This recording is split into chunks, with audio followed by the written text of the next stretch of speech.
हे students, good morning. देखिए हमारा जो आज का पैराग्राफ है, how do tribals groups lives. जो इसके पहले वाले पैराग्राफ में, इसके पहले वाले वीडियो में हमने आप लोग को बताया कि किस तरह से जो डिक्कस थे या फिर जो डचेस थे वो आदिवासियों के जीवन को प्रभावित कर रहे थे। कैसे वो डिफॉरेस्टेशन के ज़रिए जो आदिवासियों का जीवन है वो जंगलों से उनको बाहर निकाल करके शहरों में उनका निर्माण करना चाहते थे, लेकिन ये आदिवासियों के लिए थोड़ा कठिन था। क्योंकि वो जंगलों को ही अपना घर, अपना परिवार माना करते थे। ठीक है, इसमें हम लोगों ने बिरसा मुंडा के बारे में सुना था कि बिरसा मुंडा आदिवासियों के भगवान थे। उन्होंने अपने आप को ये कह के संबोधित किया था कि हमें भगवान ने यहाँ पर आदिवासियों या फिर जो जनजातियाँ हैं उनके जीवन को सुधारने के लिए यहाँ पर भेजा है। ठीक है, तो ये सारी चीज़ें हम लोगों ने इसका पहले वाले वीडियो में देखी थी। आज हमारा है जो paragraph, how did tribals groups lives.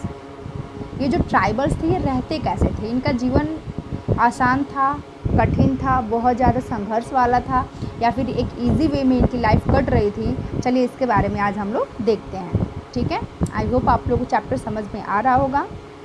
ये जो चैप्टर है आपका वो ट्राइबल्स ग्रुप से संबंधित है। ओके, चलिए देखते हैं इसको। By the 19th century, tribal people in different parts of the India were involved in a variety of the activities.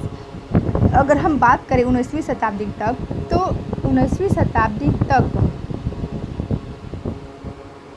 जो ट्राइबल्स थे, ये जो घुमक्कड़ हैं या फिर जो आदिवासी हैं, ये अनेकों प्रकार की एक्टिविटीज़ में ये इन्वॉल्व थे, यानी बहुत सारे कार्य किया करते थे। ठीक है, सम वो झूम कल्टीवेशन। अब कौन कौन से वो कार्य हैं चलिए उसको देखते हैं।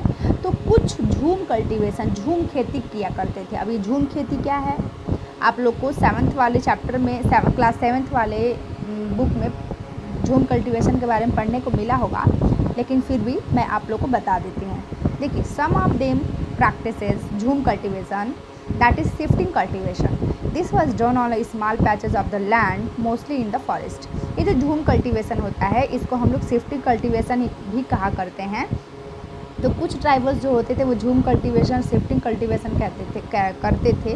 और इस झूम कल्टीवेशन में क्या जाता था, तो झूम कल्टीवेशन में एक छोटे से लैंड के पैच को, यानी छोटे से बड़ा ज़मीन का अगर हिस्सा है तो उसके छोटे से एक हिस्से को लेकर के, और ख़ास करके जंगल का ज़मीन हुआ करता था, यानी जंगल के ज़मीन के छोटे से एक हिस्से को लेकर के the cultivator cut the tree drop to allow sunlight to reach the ground.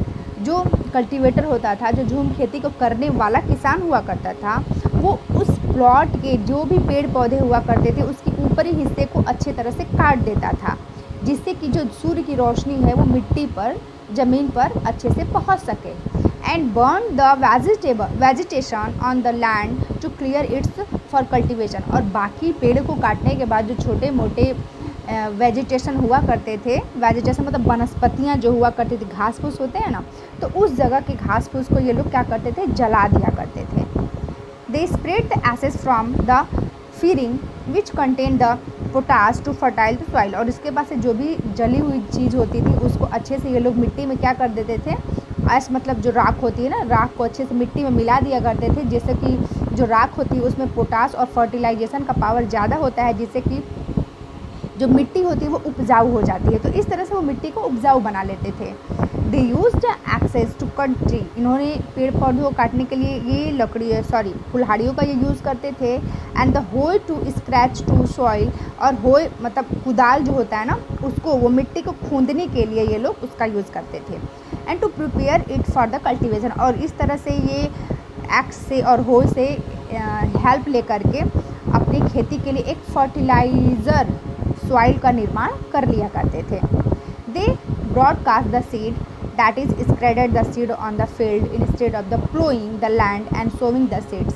Once the crop was ready and harvest the move to another field. और इस तरह से जब वो मिट्टी ज़मीन वो क्लियर हो जाती थी तो उस ज़मीन पर ये लोग जो सीड होती हैं, जो बीज होती हैं, उसको छींट दिया करते थे। उनको गाड़ते नहीं थे बल्कि उसको छींट देते थे। और छींटने के बाद धीरे धीरे जब वो क्रॉप बड़ा होता था तो उसके बाद उसको कटाई करने के बाद उस फसल को काटने के बाद, हार्वेस्ट करने के बाद, ये उस ज़मीन को छोड़ करके दूसरी ज़मीन पर अब जाते थे, खेती करते थे। A field that had been cultivated once was left fallow for the several, और इस तरह से जो ज़मीन एक बार जहाँ पर कल्टीवेशन कर ली जाती थी, उस ज़मीन को लगभग कई सालों के लिए वैसे ही छोड़ भी दिया जाता था। Shifting cultivators were found in the hilly and the forested tract to northeast and central India। जो शिफ्टिंग कल्टीवेशन वाले ट्राइबल्स हुआ करते थे वो ज़्यादातर नॉर्थ ईस्ट और मध्य भारत के नॉर्थ ईस्ट हिस्से में, जहाँ की हिली एरिया हुआ करता है, और उन पहाड़ों पर जो फॉरेस्ट पाए जाते हैं, जो जंगल पाए जाते हैं, उन जगहों पर ये ज़्यादातर रहते हैं। कौन? शिफ्टिंग कल्टीवेशन करने वाले लोग। क्यों? तभी तो इन लोगों को वहाँ से कुछ पेड़ पौधों को काट करके एक फर्टाइल ज़मीन थोड़े से जगह पे बनाना पड़ता है। अगर ये प्लेन एरिया में रहते हैं तो ये लोग छोटे से ज़मीन में नहीं बल्कि एक अच्छे खासे हेक्टेयर वाले ज़मीन में अपनी खेती कर सकते थे, लेकिन पहाड़ियों पर ऐसा तो ज़मीन होता नहीं है।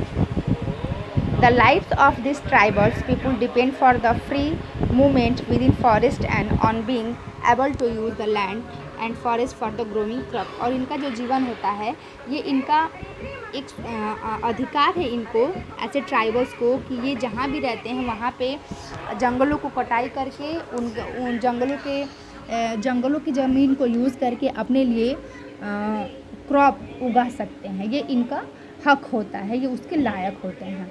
That is the only way they could practice shifting cultivation. और यही एक तरीका होता है जिसकी वजह से इन लोगों को शिफ्टिंग कल्टीवेशन करना पड़ता है। क्यों? क्योंकि इनके जो रहने का स्थान है ना, वही एक प्लेन एरिया नहीं है, बल्कि ये हिली एरिया में ज़्यादातर ऐसे ट्राइबल्स रहा करते हैं, तो इसीलिए ये लोग वहाँ पे शिफ्टिंग कल्टीवेशन करते हैं। सम वर हंटर्स एंड गैदरर। अब देखिए, पहला हम लोगों ने देखा कि कुछ ट्राइबल्स क्या होते हैं, शिफ्टिंग कल्टीवेशन करते हैं, और कुछ जो होते हैं हंटर और गैदरर रहते हैं, यानी शिकार करते हैं और जंगलों से चीज़ों को इकट्ठा करते हैं। तो देखिए, इनको भी देखते हैं हम। पहले यहाँ देखते हैं फॉलो मतलब होता है a field left uncultivated for a while so that the soil resource fertile. देखिए, एक जो कल्टीवेशन करने के बाद एक ज़मीन जिसको छोड़ दिया जाता है लंबे समय तक, जिससे कि वो फर्टिलाइजेशन को दोबारा रिकवर कर सके, तो उसको हम लोग फॉलो करते हैं। शॉल एक ट्री का नाम है। Mahua a follow that is eaten or the use to make alcohol. Mahua का यूज़ जो होता है वो खाने में, या फिर महुए का यूज़ एल्कोहल शराब को बनाने में भी किया जाता है। ये एक पेड़ है, एक पौधा है। In many region tribals group live by hunting animals and gardening forest product. बहुत ऐसे एरिया हैं जहाँ पर जो ट्राइबल्स होते हैं वो जानवरों का शिकार करते हैं और जंगलों से जो भी यूज़फुल चीज़ें होती हैं उनको वो इकट्ठा करते हैं। They saw forest as the essential for the survival. और ये जंगलों को अपने एक सर्वाइवल के रूप में, एक ज़रूरी सर्वाइवल के रूप में देखते हैं। The Kond were such a community living in the forest of the Orissa. अगर हम एक कोंड जनजाति की बात करें तो उड़ीसा में एक ऐसी कम्युनिटी है जो ज़्यादातर ये ट्राइबल पाए जाते हैं। They regularly went out to cultivate hunt and then divided the meat among us. और ये रेगुलर क्या करते हैं, रेगुलर जंगलों में जाते हैं, वहाँ से शिकार करते हैं और जो भी शिकार होता है उसको आपस में बांट करके ये खा लिया करते हैं। दे एट फ्रूट्स, ये फ्रूट्स को खाते हैं, रूट्स को कल्टीवेट करते हैं। जैसे कोई पेड़ पौधे हैं ना जिनके जड़ों को भी खाया जा सकता है, उनको कल्टीवेट करते हैं जंगलों से। And cook food with the oil, और ये भोजन को ऑयल में पकाते भी हैं। And they extracted from the seed of the sal and the mahua. और ये ऑयल कहाँ से आती है? शॉल और महुआ के पेड़ से आती है, पेड़ के जो बीज होती है ना उससे आती है।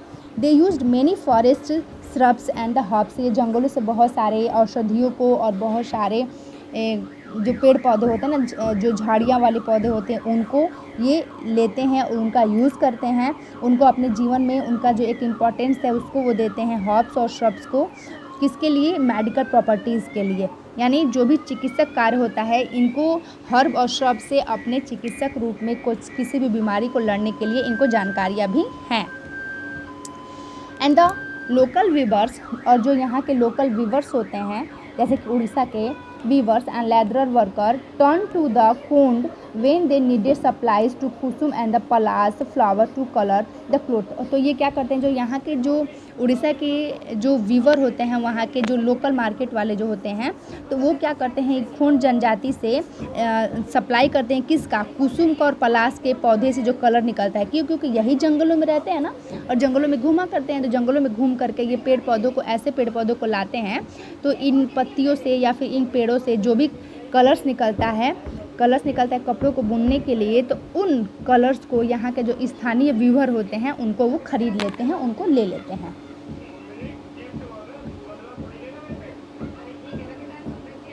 ठीक है, तो बच्चों आज के लिए इतना ही रहने देते हैं, ये पैराग्राफ बहुत है।